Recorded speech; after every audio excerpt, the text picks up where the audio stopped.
오늘 성경 말씀은 잠언 3장 11절부터 26절에 있는 말씀입니다.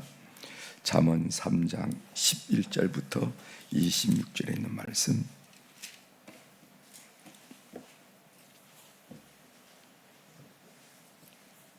이제 11절부터 봉독해 드리겠습니다. 내 아들아, 여호와의 징계를 경히 여기지 말라. 그 꾸지람을 싫어하지 말라.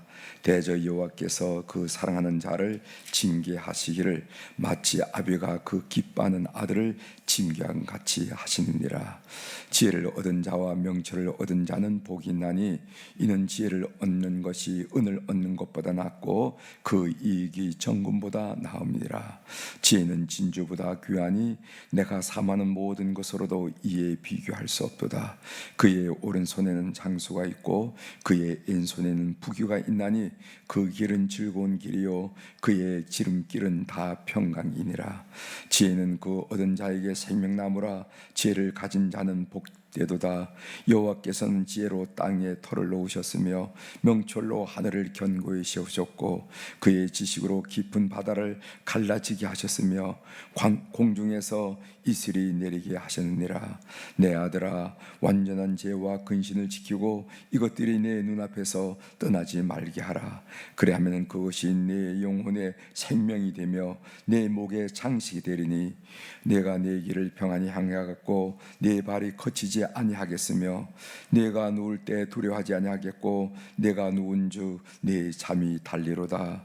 너는 갑작스러운 두려움도 악인에게 닥치는 멸망도 두려워하지 말라. 대저 여호와는 내가 의지할 이시니라. 내 발을 지켜 걸리지 않게 하시리라. 아멘.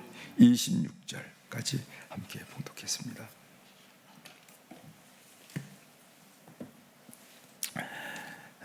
오늘 우리가 읽은 이 본문 말씀, 비교적 짧은 말씀이죠. 이 말씀을 중심으로 주제를 이제사 비로소 은총의 눈이 뜬다 하는 그런 주제로 말씀을 좀 드리려고 합니다. 이제사 비로소 은총의 눈이 뜬다. 이것은 여러분이 잘 아시는 고 구상 시인의 시 중에 한 구절을 제가 따와서 여러분들께 소개해드리면서 주제로 삼았습니다. 이제사 비로소 은총의 눈이 뜬다. 여러분 어렸을 때 부모님이 없었으면 참 좋겠다 라는 엉뚱한 생각이죠. 그런 생각을 해본 적은 없으십니까? 부모님이 없었으면 좋겠다. 자기 마음대로 할 수 있고 자고 싶으면 마음껏 자고 놀고 싶으면 마음껏 놀고 학교 가기 싫으면 학교도 안 가고 꾸지람도 듣지 않고 매도 맞지 않는 우리 부모님이 안 계셨으면 좋겠다. 그런 생각을 어릴 때 엉뚱하게 해본 적이 있으십니까? 그렇다면은 이런 부모가 없는 아이가 복된 아이일까요? 아니면은 꾸지람을 하는 부모가 있는 아이가 복된 아이일까요? 후자지요. 물론 후자죠. 그렇다면은 그 차이가 어디 있을까? 꾸지람을 함에도 불구하고 그런 부모님이 계신 아이를 복되다고 말하는 그 이유가 뭘까? 그는 아마 사랑의 징계일 것입니다. 사랑의 징계가 있기 때문에 그런 아이가 복되다 이렇게 말할 수가 있겠죠. 그 징계 이야기를 오늘 시작하면서 여러분들에게 드리는 것입니다. 이 징계의 전 단계가 있는데 이 징계의 전 단계는 말씀으로 권면하고 훈계하는 겁니다. 그렇죠? 우리가 아이들을 할 때도 보면 말로 우선 얘기하죠. 이거 이렇게 된다. 일찍 일어나야지. 이런 얘기를 하죠. 그런데 계속 게으름을 피우고 침대에서 빙글빙글 돌고 이러면은 엉덩이라도 한짝 맞는다 이 말이죠. 일어나라고 꾸지람을 듣고. 그래서 징계의 전 단계에는 말씀으로 권면하고 훈계하는 단계가 있습니다.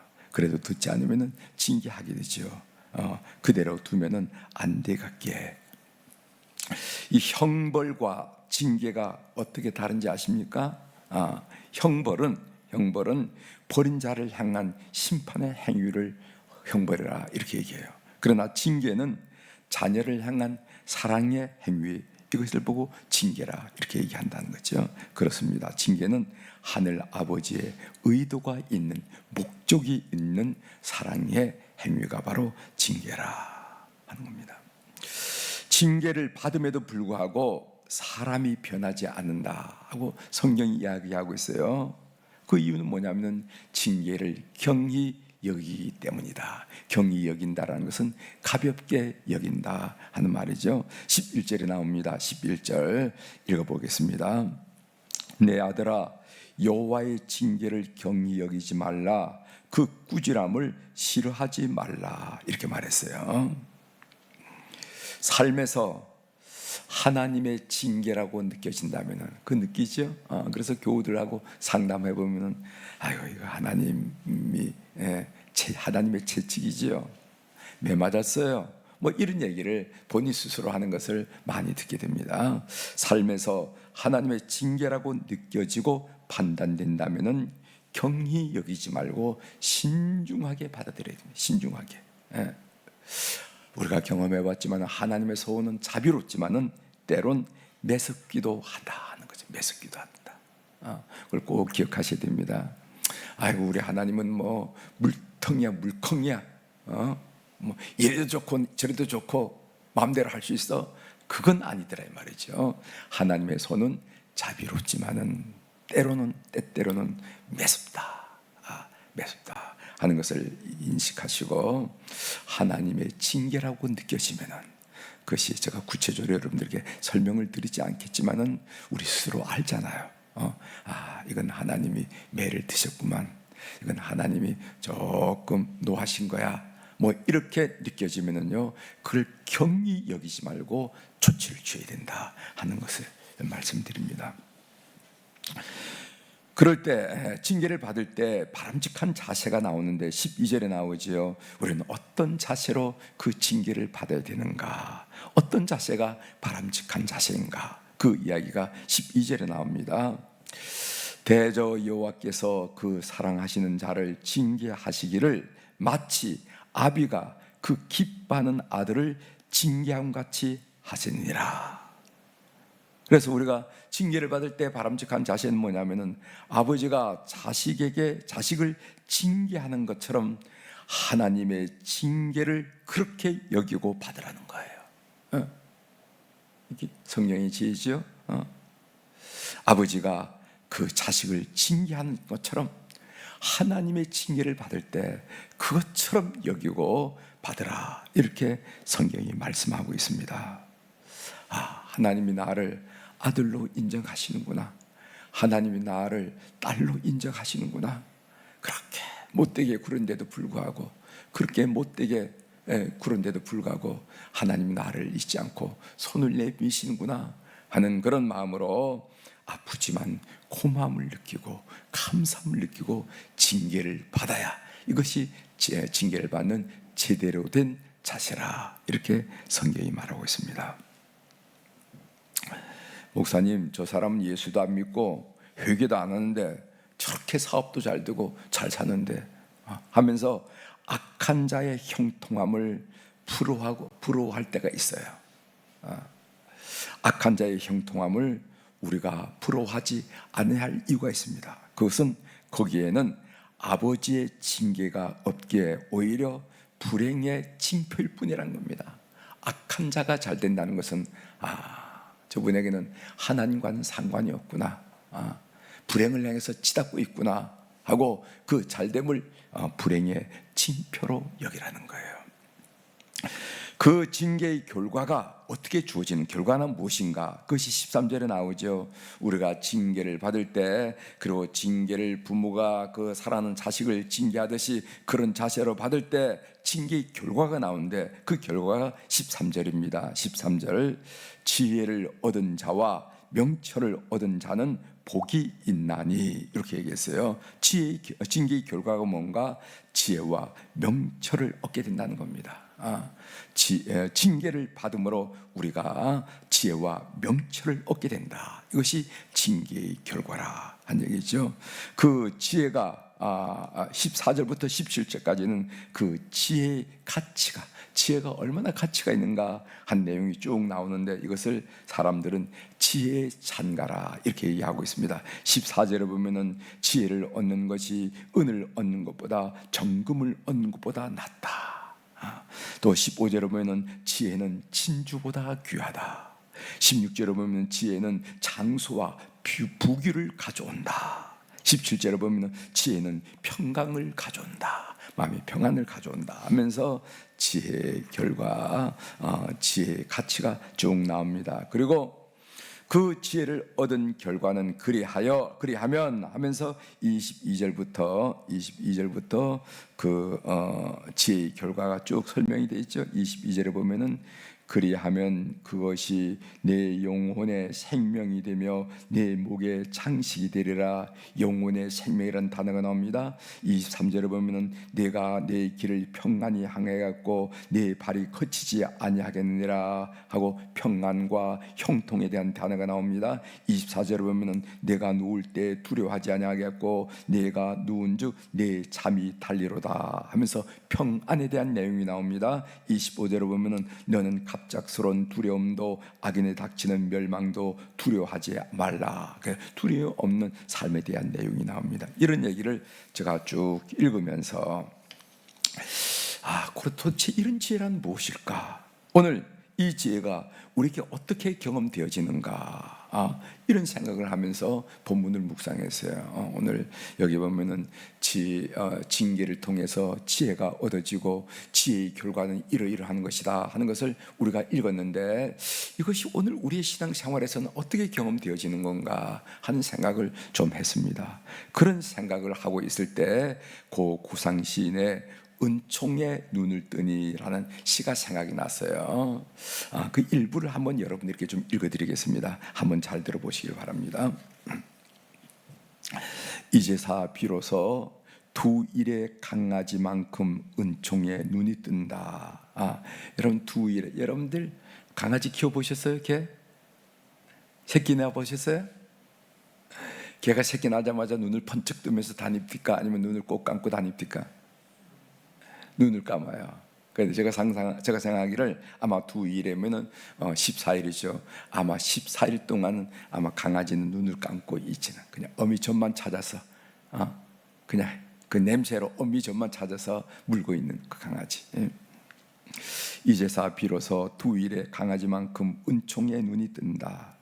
이제까지 시들하던 만물 만상이 저마다 신령한 빛을 품고 그 눈을 뜨고 보니까 이 올 삼라만상이 어떻게 하면 신령한 빛을 뿜어내더라는 거예요. 하늘도 그런 빛을 드러내고, 모래알도 그렇게 빛을 드러내고, 산 위에 있는 나무도 초목도 빛을 드러내고, 꽃도 빛을 드러내고 이러더라는 거예요. 그렇듯 안타까움과 슬픔이든 나고 죽고 그 덧없음이 모두가 영혼의 한 모습일 뿐이더라. 그것이 유한한 줄 알았다니까 영혼을 노래하고 있더라는 거예요. 이제사 하늘이 새와 꽃만을 먹이고 입히신 것이 아니라 나를 공으로 기르고 살리심을 눈물로써 감사하노라. 내가 살아오는 거, 내가 사는 거, 이게 공으로 사는 게 아니라 이 말이지. 공으로 하나님의 그 자상한 손길 통해서 그래서 눈물로서 감사하노라 이렇게 얘기해요. 제가 며칠 전에도 여러분 얘기했죠. 우리에게는 30조 개의 세포가 있고, 또 우리의 건강을 해야 하는 그 박테리아가 30만 개, 300조가 있다. 거기에 그 세포의 10배라고 그래요. 300조 마리라고 그럽시다. 마리가 있고, 그 다음 거기에 또 우리 건강을 해치는 그 바이러스가 어떻게 되냐면 거기에 10배 3천조 바이러스가 있다는 거예요. 그게 우리 몸에 있는데, 오늘 우리가 새벽에 이렇게 와서 얼굴을 대면하고 이렇게 하나님 말씀을 묵상하고 말씀을 나누는 것은, 이것은 우리 면역체계가, 우리 몸의 면역체계가 그 300조 마리 그리고 3000조 마리의 박테리아와 바이러스를 이기고 우리에게 호흡을 주어서 이렇게 살아가는 거예요. 그런 걸 볼 때 우리의 몸은 정말 신묘막측하고, 생명이라는 것은 신비 그 자체가 아닙니까? 그렇죠? 난 신비 그 자체라고 여겨진다 이 말이죠. 나를 공으로 기르고 살리심을 눈물로서 감사하노라. 생명이 눈물로서 감사한 대상이 된다는 겁니다.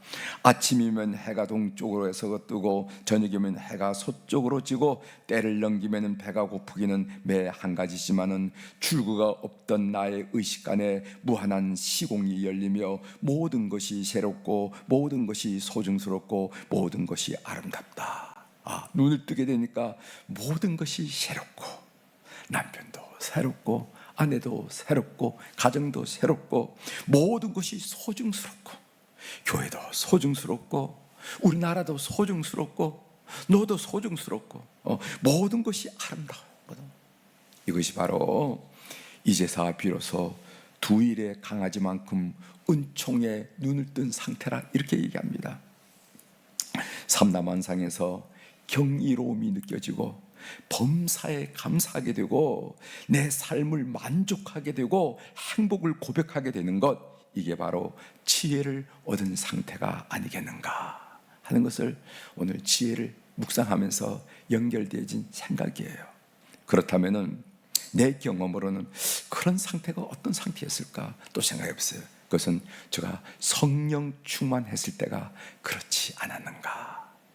성령 충만했을 때 삼라만상에서 경이로움이 느껴지고 그리고 범사가 감사하게 되고 내 삶을 만족하게 되고 기대하게 되는 거, 이게 성령 충만할 때 일어난 현상이더라고요.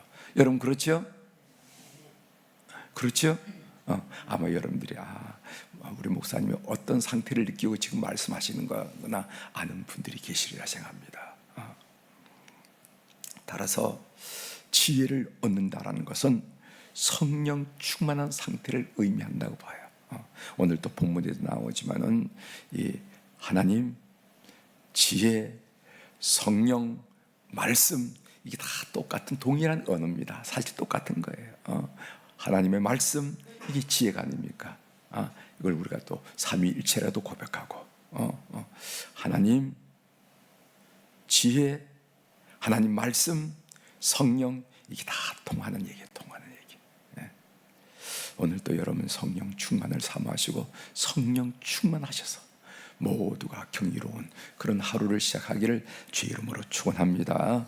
기도하시겠습니다. 하나님 아버지, 잠언에서 지혜의 찬가를 묵상하는 가운데 도대체 이런 상태가 어떤 상태일까? 우리의 삶을 견조 비교해 봤을 때, 성령 충만했을 때 바로 우리가 이런 상태에 일어난다는 것을 우리의 경험으로 함께 나눌 수 있어서 감사합니다. 그러고 보니까 하나님, 성부 하나님, 성자 예수 그리스도, 성령 말씀이신 예수 그리스도, 영이신 성령, 또 지혜, 이런 말씀, 이런 것이 바로 하나로 연결되는 것을 우리들이 깨닫게 됩니다. 하나님, 오늘 또 우리 사랑 교우들 이 엄혹한 세월이지만은 성령 충만함으로 말미암아 삼라만상이 경이롭고 범사가 감사하고 그리고 만족하고 행복하는 그런 삶이 연결될 수 있도록, 그런 삶을 이어갈 수 있도록 이 새벽을 축복하여 주시옵소서. 하나님, 오늘 또 귀한 물질 하나님께 드린 손길들이 있어서 주님께 보고드리고 하나님께 중보하며 기도하게 하시오니 감사합니다. 주님, 눈 밝으신 우리 하나님, 귀 밝으신 우리 하나님, 살아계신 우리 하나님, 그 이름들을 살피시고 그 사연들 통촉하여 주심으로 말미암아 혼자 있다고, 애롭다고, 고독하다고, 힘들다고 힘들어하지 말아라. 내가 너와 함께하다 하면서 우리의 떨리는 무릎을 견뎌주시고 우리의 손을 붙드시고 인도하시는 하나님의 놀라운 역사를 삶의 현장에서 때마다 경험하다 느끼는 우리 교우들이 되도록 은혜를 베풀어 주옵소서.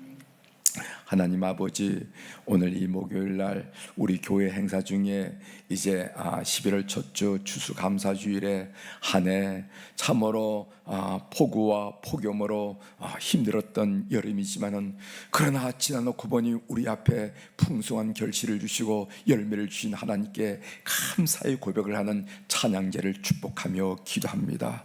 온 교우들 마음속에 아버지여 감격이 넘치게 하시고 입가에 찬양이 머무르게 도와주셔서 그 찬양이 온 교우로 하나로 묶어져서 하나님께 올려지는 그런 찬양제가 될 수 있도록 심령마다 주님 촉구하시고 주님 도전하시고 주님 붙들어 주셔서 우리 모든 선교인들이 모일 때마다 하하호 즐겁고 감사하고 기쁘고 하나님께 영광 돌리는 그런 시간들로 꽉 축적이 되어서 그날 하나님께 영광을 올려드리는 귀한 시간을 가질 수 있도록 은혜를 베풀어 주옵소서. 오늘 또 하늘의 주권과 땅의 주권을 가진 권세 있는 능력 있는 우리 주님의 이름으로 선포합니다. 내 영혼이 잘된 같이 범사가 잘되고 강건한 축복을 우리 사랑하는 교우들이 누리게 도와 주시옵소서. 감사드리며 예수님의 이름으로 기도 올리옵나이다. 아멘.